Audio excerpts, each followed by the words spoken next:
Welcome back to the Engineered Angler. I'm out on the lake, actually one of the premier lakes in North Florida. This is Big Lake Santa Fe. It's a beautiful lake, big, about 6,000 or 8,000 acres, kind of deep. I have a love-hate relationship with this lake. I love it, it hates me. I get skunked like 50% of the time out here.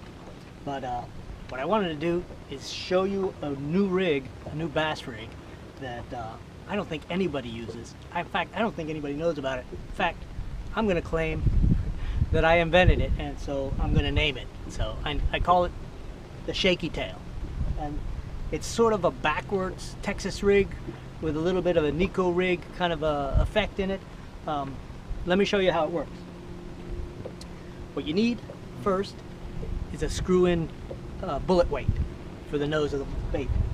And I like to use 4/0 wide gap. Now you can use smaller hooks or you can use a J hook, but let me tell you why I came up with this rig. One, this time of year it's hot as heck here in Florida. The water temperature gets way up into the high 80s, sometimes low 90s. The oxygen level drops and the fish are holding up tight to live vegetation for oxygen and deep water. For cooler water and more oxygen. They're also really reluctant to chase anything. Now I love to cast and crank, but this time of year you really got to go back to finesse fishing. And one of the things I was frustrated with the shaky head and Ned rigs and you know, drop shots is that the line is really connected to the weight, and you have to sort of, to jiggle the bait, you gotta kind of move the bait, and I want to keep that bait right where it is, and I still want it to move quite a bit. So the technique is essentially a backwards Texas rig, and you can see the line is fished all the way through. It's threaded all the way through the lure. This is a screw-in weight, and that's a typical worm lure. Now, the first one I ever did was on a tube worm like this because it seemed the perfect thing, right? You got to fish it through the hole, and it seemed like the easiest way to go. But in reality, the action on this is kind of stiff.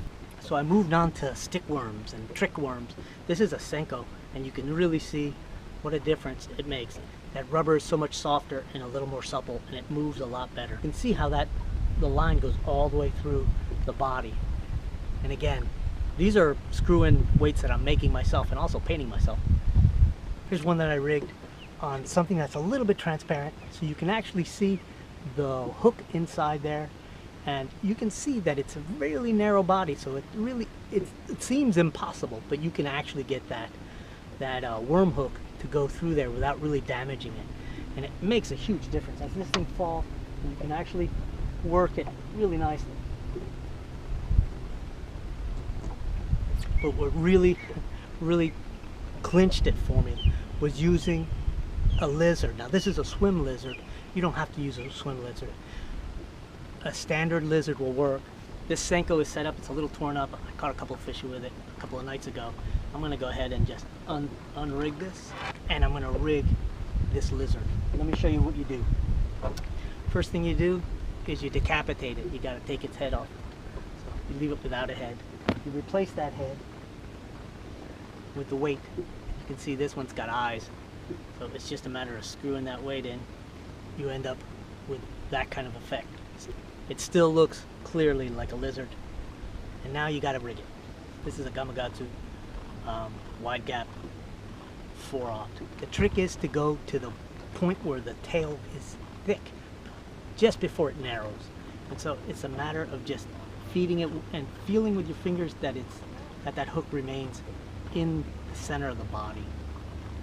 I like to lubricate the hook a little bit with some saliva. It tends to make it work a little better. Now you know exactly where to take it out when that rebend is right above where the coil on that screw-in weight is. So I need to go another 1/8 inch or so, and then come straight out.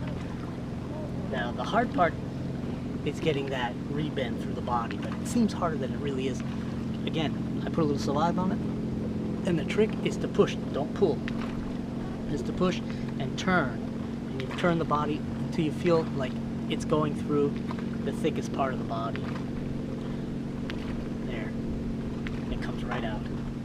And now I just re-pierce it and just Texas rig it from here. Put that tip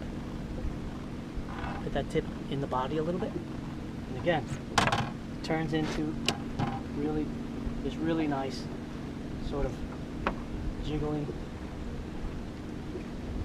creature at the bottom that doesn't move much. So what I do is I just leave a belly of slack in my line, and I just flick the end of my rod, and that just flicks that slack back and forth, causing the lure just to pop around.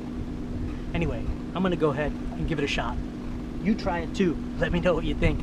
Anyway, remember, it's the Shaky Tail by the Engineered Angler, I think. I'll catch you in a bit.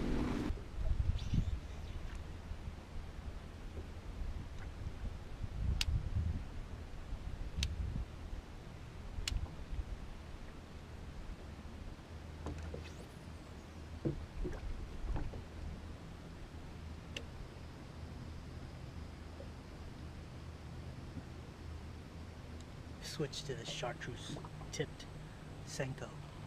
See if we can't find something.